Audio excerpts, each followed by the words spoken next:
Hi, I'm Peter Oberc. I'm 51 years old. I'm a blue belt in Brazilian Jiu-Jitsu, and I study at Soul Fighters under Rafael Formiga Barbosa. What does Jiu-Jitsu represent to you? What is Jiu-Jitsu? Oh man, Jiu-Jitsu. I mean, Jiu-Jitsu is like everything right now.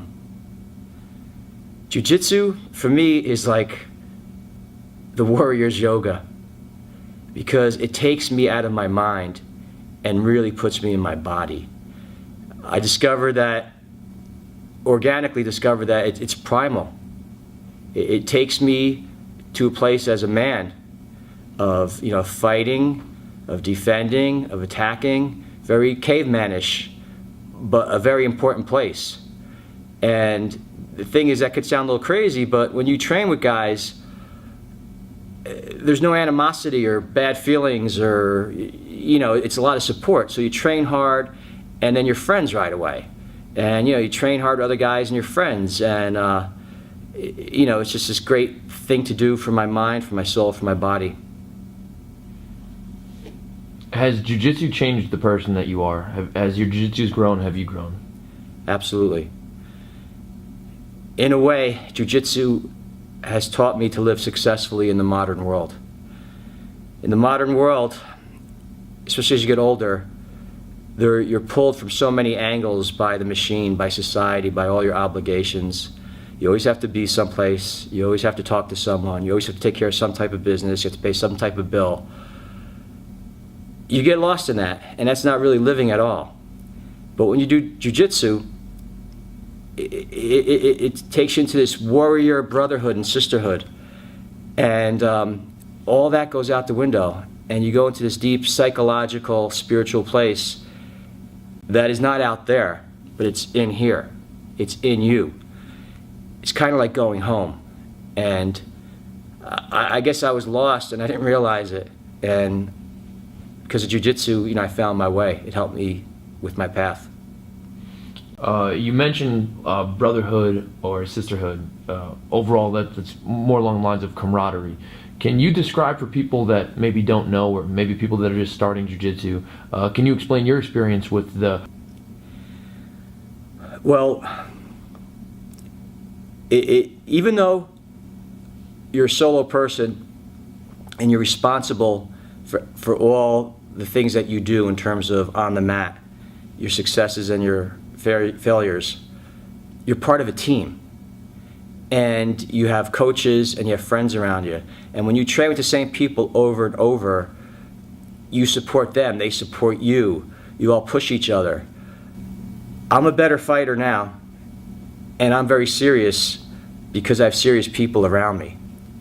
If I had a bunch of slackers around me and people who showed up once every 2 weeks and they were more interested in looking at their physique in the mirror or something like that, it just wouldn't be the same. But it's just funny how training, competing, working out with people, it just brings you all together, and people help each other off the mat also. Friends in Jiu-Jitsu do you favors. If someone has a truck, they'll come by with their truck and bring something for you that you can't carry because you don't have a truck. Just things like that. You have to bring your tractor to a place, but you can't get it there. Your friend shows up from Jiu-Jitsu with a pickup truck, and we put it in the tractor or the lawnmower in his truck, and he takes it there. So it's just unbelievable camaraderie, and that's what I needed in my life. That's what I was lacking for many years. Peter, what was your introduction to Brazilian Jiu-Jitsu? My introduction? It was a complete accident. My wife signed up my kids, who were like 3 and 4 at the time, into a class with this guy, Leo da Silva.